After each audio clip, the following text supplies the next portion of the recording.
नमस्कार, आप देख रहे हैं न्यूज़ वन हिंदुस्तान। इस वक्त की खास खबरों में मैं हूं आपके साथ ज्ञान प्रकाश पांडे। मुठभेड़ में ढेर हुए बदमाश की सेनात के दौरान एसएसपी परवीन सिंह डोभाल ने जानकारी देते हुए बताया कि चंद्राचार्य चौक पर बने बालाजी ज्वेलर्स में जो करोड़ों की ज्वेलरी की चोरी हुई थी, उसमें मुख्य 5 डकैत थे जो सीसीटीवी कैमरे में कैद हो गए थे, जिनमें से एक यह है। हरिद्वार पुलिस की देर रात धनौरी के पास बदमाशों के तहत मुठभेड़ हुई, जिसके बाद एक बदमाश को गोली लगी। बदमाश को गंभीर हालत में अस्पताल लाया गया, जहां उसे डॉक्टरों ने मृत घोषित कर दिया। पुलिस के अनुसार बदमाश 2 थे, एक बदमाश की तलाश की जा रही है। बताते चले कि चेकिंग के दौरान बहादुराबाद से 2 बदमाश पुलिस पर फायरिंग झोंकी। पुलिस के पीछा करते हुए गाड़ी फिसलने पर बदमाश जंगल की ओर भागे, जिसमें एक को गोली लगी, दूसरा फरार हो गया, जिसकी तलाश के लिए काम्बिंग भी हुई। आज एक बाइक सवार 2 लोगों को रोकने के प्रयास में पुलिस से मुठभेड़ में बहादुराबाद थाना इंचार्ज और उसकी टीम के द्वारा इसमें कार्रवाई की गई थी, जिसमें जवाबी कार्रवाई में एक व्यक्ति जो घायल हुआ था उसको तत्काल हॉस्पिटल में लाया गया था, यहाँ से मृत घोषित किया गया। एक व्यक्ति अभी मौके से फरार होने से कामयाब रहा, उसकी अभी कॉम्बिंग हम लोग कर रहे हैं। जल्दी ही मुझे उम्मीद है कि हम उसकी भी अरेस्टिंग कर लेंगे। इस क्रम में मैं आपको ज़रूर ये बताना चाहूँगा कि ये जो व्यक्ति है, इसकी शिनाख्त बिल्कुल जो ज्वालापुर डकैती में शामिल जो 5 लोग थे उसमें से एक के रूप में की गई है, और इसके जो नाम और पता और उसके बारे में अभी हम कल तक आपको और अपडेट कर पाएंगे। अभी क्योंकि थोड़ा अर्ली है, इसलिए अभी हम लोग और इसमें भी जांच की जा रही है। इसमें 1 लाख रुपए का इनाम था, और इसके जितने भी वेयर अवार्ड्स हैं कल हम इसके बारे में आपको अपडेट कर पाएंगे। देखिए, मैं आज तक अभी तक की सब कार्रवाई से बहुत संतुष्ट हूँ, क्योंकि पहले दिन से ही मुझे आश्वासन दिया गया कि हम इस डकैती का पूर्ण रूप से खुलासा भी करेंगे और बदमाशों को पकड़ेंगे भी, और हमारे सामान की पूरी बरामदगी भी करा के दी जाएगी। अभी तक मैंने आज जो घटनाक्रम पे वहाँ देखा भी है कि मुझे मेरा सामान आइडेंटिफाई कराया गया है, तो उसमें भी मुझे कुछ सामान दिखाया गया है जो इनको बरामद हुआ उस मुजरिम से, तो वो मेरा है, मैं उसका पुष्टिकरण कर रहा हूँ। उसको मैंने देखा बहुत अच्छे से और आइडेंटिफाई करता हूँ मेरे ही सामान है। Bureau report, news one Hindustan, Haridwar. मुख्यमंत्री हरीश रावत हरिद्वार दौरे पर रहे। पूर्व मुख्यमंत्री हरीश रावत ने हरिद्वार प्रेस क्लब में प्रेस वार्ता करते हुए बीजेपी पर कई आरोप लगाए। उन्होंने कांग्रेस नेता राहुल गांधी पर चीन की तारीफ करने की बेबुनियाद आरोप लगाया है, जबकि ऐसा कहीं कुछ नहीं कहा गया। ऐसा ही आरक्षण को लेकर भी कहा गया था, जब यह कांग्रेस को झूठ का प्रचार करते हुए कांग्रेस को राजनीतिक नुकसान पहुंचाने की साजिश है। उन्होंने कहा कि आजकल भाजपा राहुल फोबिया से ग्रस्त हो गई है। पूर्व मुख्यमंत्री ने आरोप लगाया कि उत्तराखंड में कानून व्यवस्था चौपट हो गई है और महिलाओं पर अत्याचार बढ़े हैं। निंदनीय बात यह है कि महिला अपराध में आधे से अधिक मामलों में भाजपा से जुड़े लोग ही आरोपी हैं। उन्होंने कहा कि हरिद्वार के बालाजी ज्वेलर्स में लूट में बदमाश मेहमान की तरह आए और लूट पाट कर निकल गए। उन्होंने कहा कि यदि 1 हफ्ते के भीतर इस लूट के आरोपी नहीं पकड़े गए तो मामले को दूर से लेकर आंदोलन शुरू किया जाएगा। उन्होंने कहा कि यदि अब और निकाय चुनाव लेट किए गए तो वह इसका विरोध करते हुए पदयात्रा निकालेंगे। हरिद्वार से फिर चुनाव लड़ने के सवाल पर उन्होंने कहा वह हरिद्वार में एक कार्यकर्ता के रूप में सदैव सक्रिय रहेंगे। जो 100 दिन केंद्र सरकार के हैं वो पूर्ण विफलता के हैं। नीति के भ्रम की शिकार है केंद्र सरकार। एक कदम आगे चल रही है तो 2 कदम पीछे हट रही है। एक राजनीतिक अस्थिरता का बोझ जा रहा है। ये 100 दिन की बानगी है सरकार। राहुल गांधी जी की अमेरिका यात्रा को लेकर के भाजपा ने 4 नग्न झूठ प्रसारित किए और अपने गोदी मीडिया और दूसरे प्रचार साधनों के माध्यम से एक दुष्प्रचार किया। और हम स्पष्ट तौर पर देख रहे हैं कि भारतीय जनता पार्टी, उनकी केंद्र सरकार राहुल फोबिया से ग्रस्त है। और राहुल जी ने कोई भी बात अमेरिका में ऐसी नहीं कही जिससे भारत के हितों पर चोट पहुंची। हाँ, मैं भारतीय जनता पार्टी और भारत के हितों को समान मानने से इनकार करता हूं। भारतीय जनता पार्टी एक राजनीतिक दल है, भारत हम सबका है।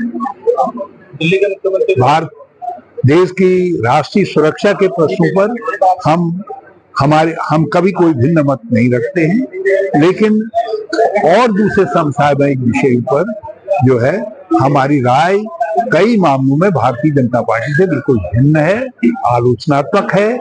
और हम दिल्ली में भी, लंदन में भी, न्यूयॉर्क में भी कोई हमारी राय स्थान और मौसम देख करके नहीं बदलती है, बल्कि हमारी राय यथावत। मैं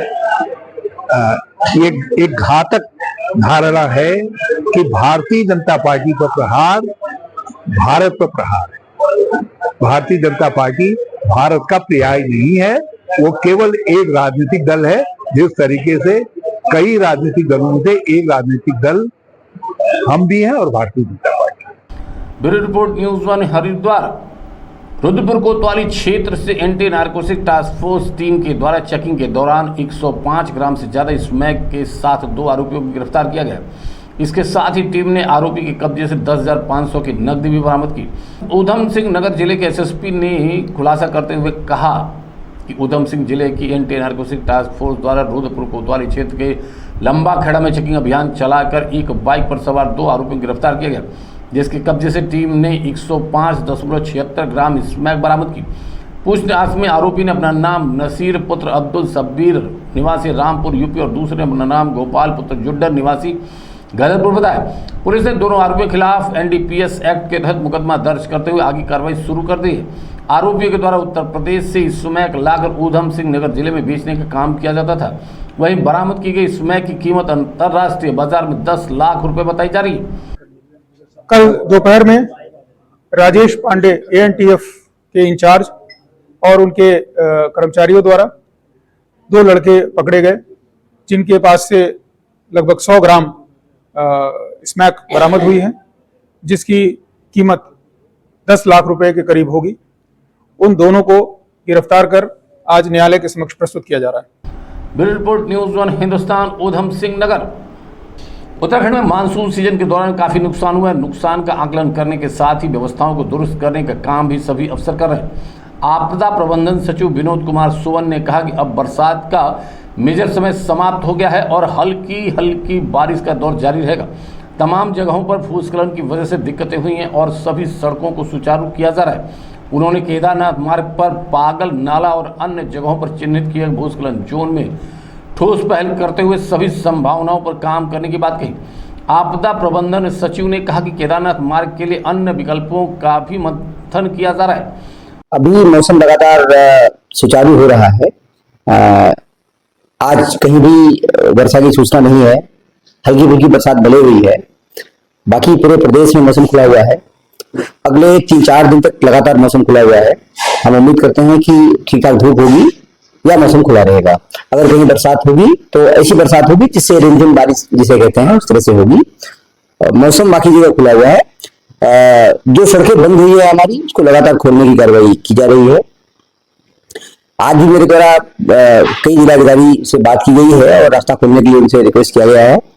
माननीय मुख्यमंत्री जी के स्पष्ट निर्देश है कि जो रास्ते बंद हैं त्वरित गति से खोले जाएं।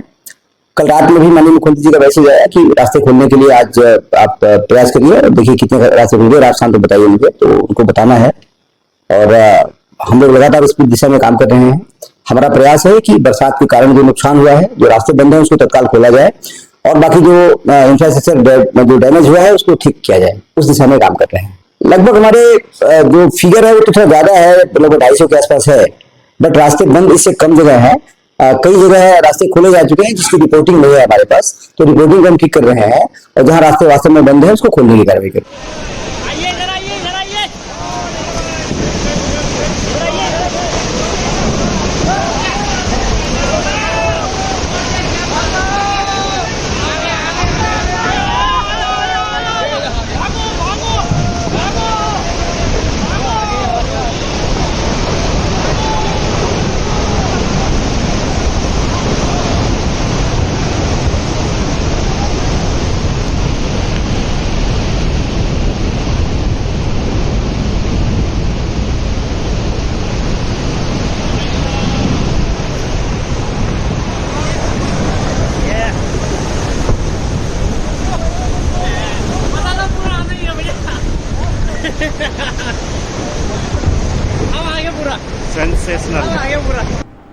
Bureau report news 1 Hindustan Dehradun. राष्ट्रीय लोकदल अब उत्तर प्रदेश में ही नहीं सीमित होकर रहेगा। पार्टी ने अब अपने विस्तार को लेकर कई प्रदेशों में कवायद शुरू कर दी। इसी कड़ी में उत्तराखंड में पार्टी ने प्रदेश कार्यालय खोलकर संगठन में विस्तार किया। राष्ट्रीय लोकदल के राष्ट्रीय महासचिव संगठन त्रिलोक त्यागी ने कहा कि चौधरी चरण सिंह के सिद्धांतों के तहत पार्टी उत्तराखंड में भी एक्टिव होकर काम करना चाहती है। उन्होंने बताया कि आने वाले दिनों में प्रदेश में निकाय चुनाव और नगर पंचायत के चुनाव भी पार्टी मजबूती के साथ चुनाव लड़ेगी। इसके अलावा आम जनता की समस्याओं को भी लेकर मुखर होकर पार्टी आवाज उठाएगी।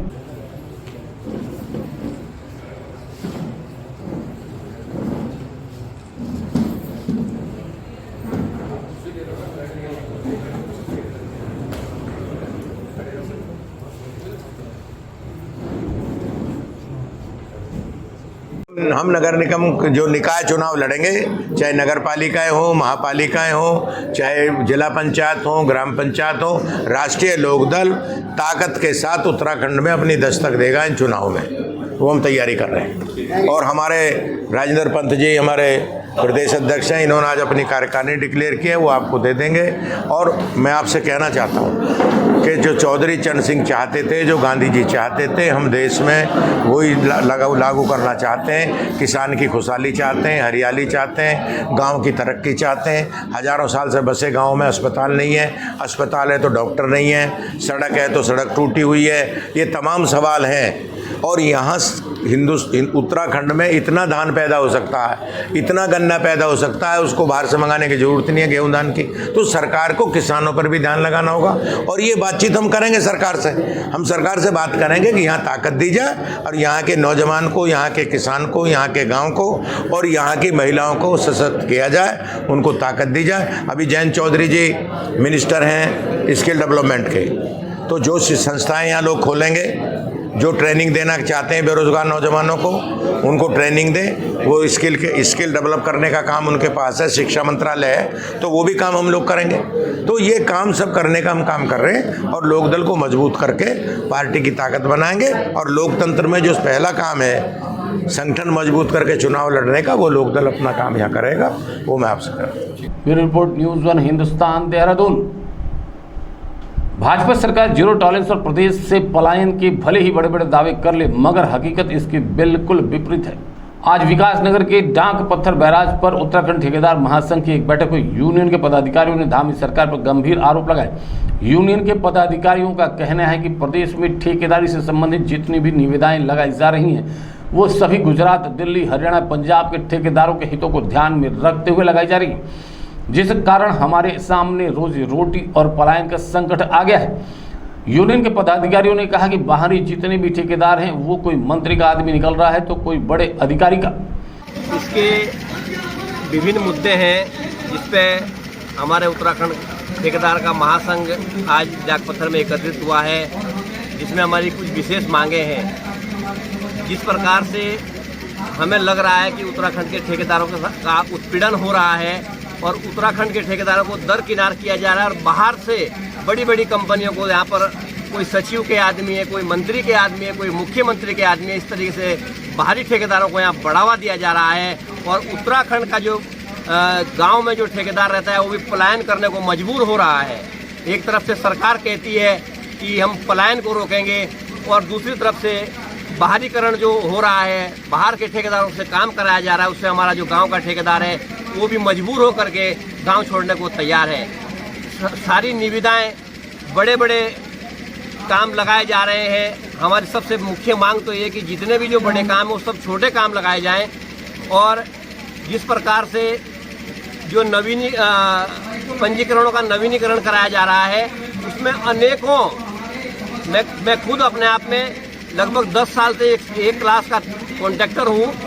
आज स्थितियाँ ऐसी हो गई है कि हमारे से नवीनीकरण के पेपर पूरे नहीं हो पा रहे हैं। इतनी शर्तें लगा दी गई है, यानी कि जो हम A क्लास के ठेकेदार थे, हमको दोबारा D श्रेणी में आकर के ठेकेदारी करनी पड़ेगी। इसके लिए हम मजबूर है। हमारी हालत इस सरकार ने ऐसी कर दी है, इसलिए हमें मजबूर होकर के आज ये कदम उठाना पड़ा। और मैं अपने लघु सिंचाई यूनियन का अध्यक्ष हूँ। मैं आज प्रदेश की जो हमारी कार्यकारिणी यहाँ पे आई है, मैं उनसे उनके आह्वान पर यहाँ पर अपने सदस्यों के साथ आया और कंधा से कंधा मिलाकर जब तक हमारी मांगे नहीं मानी जाएगी हम बिल्कुल भी चैन से नहीं रहेंगे। इसी के साथ मैं अपने वाणी को विराम देता हूँ। जिस कारण निविदाओं में टर्न और कंडीशन ऐसी लगाई जा रही है जिससे कि प्रदेश का कोई भी ठेकेदार उसे पूरी न कर पाए। अपनी इस मांग को लेकर यूनियन के पदाधिकारी कई बार मुख्यमंत्री से भी मिल चुके हैं, मगर ठेकेदारों की बात को हर बार अनसुना कर दिया जाता है। मजबूर होकर यूनियन के पदाधिकारियों ने अब देश के प्रधानमंत्री नरेंद्र मोदी से इस मामले में हस्तक्षेप करने को कहा है। यूनियन के पदाधिकारियों का कहना है कि अब हमें प्रदेश से पलायन और रोजी रोटी के संकट से सिर्फ मोदी ही बचा सकते हैं। जो मेरे भाई चंद्रमोहन सिंह जी ने रखा है वो ठेकेदारों के हित के लिए है और इसमें पूरा जो जोनसार बावर या पूरे गढ़वाल क्षेत्र का जो पलायन हो रहा है वो इस कारण हो रहा है कि निविदाओं में 5 करोड़ से ऊपर लगा दिए है बड़े ठेकेदारों के लिए और स्थानीय ठेकेदारों के लिए जो रोजगार मुहैया कराया था वो ख़त्म कर दिया है। अब हमने यही सोचा है, हमारे लोगों ने यही सोचा है कि हम मिलकर इन सारी निविदाओं जो भी लगा रहा है सरकार उसका विरोध करें और धरना प्रदर्शन के माध्यम से जो है सरकार को आगाह। सालों से चल रहा है ये और ये आश्वासन पे आश्वासन दे रहे हैं कि हाँ हो रहा है लेकिन हो नहीं रहा। उसमें नियम कायदे कानून और बढ़ते जा रहे हैं और अभी हम जैसे चंद्रमोहन जी ने बताया मुझे तो ए श्रेणी का ठेकेदार डी में पहुंच गया है और डी श्रेणी के बाद वो घर बैठने वाला है। तो बहुत बड़ी मुश्किल हो गई हमारे लिए, आजीविका बच्चों को पालने के लिए बहुत बड़ा मुश्किल है। सारे ठेकेदार आए रहे हो तो आप भी जानते होंगे, सभी लोग जानते हैं, जितने हमारे लोग इकट्ठे हैं जनता जानती है। सारे बड़े ठेकेदार हरियाणा, दिल्ली, लखनऊ, पता नहीं कहाँ के ठेकेदार है, उनकी पता नहीं एफडीए भी सही है नहीं है ये मुझे नहीं पता, लेकिन यहाँ की एफडी भी पूरी जांच की जाएगी अदरवाइज ब्लैकलिस्ट हो। ब्यूरो रिपोर्ट न्यूज़1 हिंदुस्तान देहरादून। बने रहे खबरों में, देखते रहे न्यूज़1 हिंदुस्तान। नमस्कार। आप देख रहे हैं न्यूज़1 हिंदुस्तान।